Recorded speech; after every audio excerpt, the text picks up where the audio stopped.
Today we're learning the D minor scale and its arpeggio or its broken chord. Now minor scales give you more of a negative or a dark feeling, whereas major scales give you more of a positive or a happy feeling.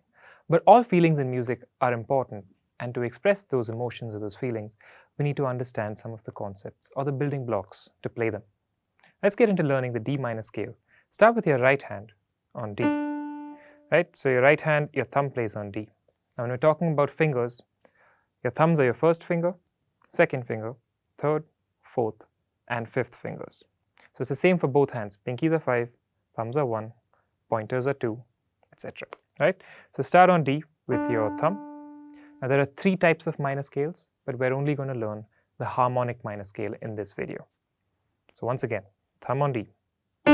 This is middle C for your reference. We'll start on this D.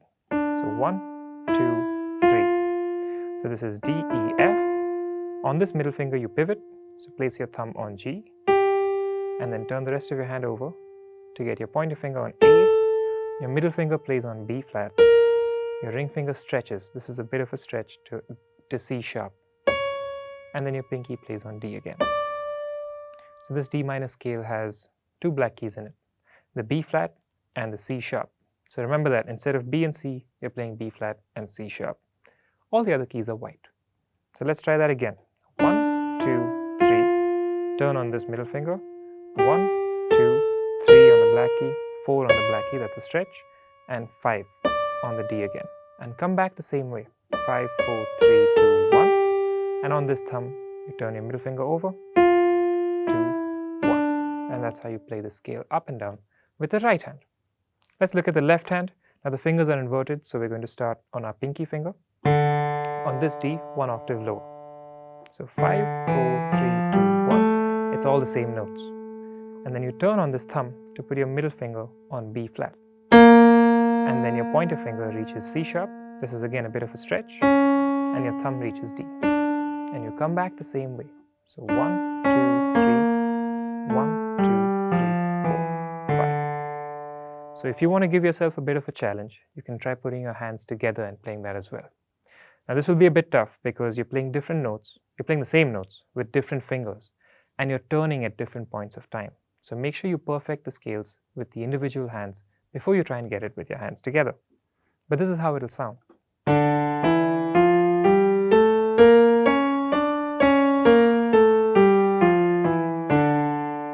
It looks a little complex, but with practice, it should come to you in no time. Now to find the chord or the broken chord of this scale, we just find the first, the third, and the fifth notes in the scale. So in this case, we're going to start on D, the first note, the third note, which is F, and the fifth note, which is A. Now to play a broken chord or an arpeggio, we've got to play them one after another. So we play D, F, A, and D again, and come back the same way. So if we play these together, this would be the D minor chord, and this is the D minor broken chord. So see the fingers I use, 1, 2, 3, 5, 3, 2, 1, going up and coming down. The left hand is almost the exact same thing, it's just inverted. So it starts with 5, 3, 2 on A, 1, and back the same way. If you want to challenge yourself again, try putting your hands together and playing this. It's a lot easier than the scale because your hands are just doing the opposite thing and there's no turns. So it'll sound something like this. So with enough practice, you should be able to play the scale up and down, not just 1 octave, but even 2 or 3 octaves. So we've learned this in just 1 octave. But if you play it in 2 octaves, it'll look something like this. So we'll start a little lower.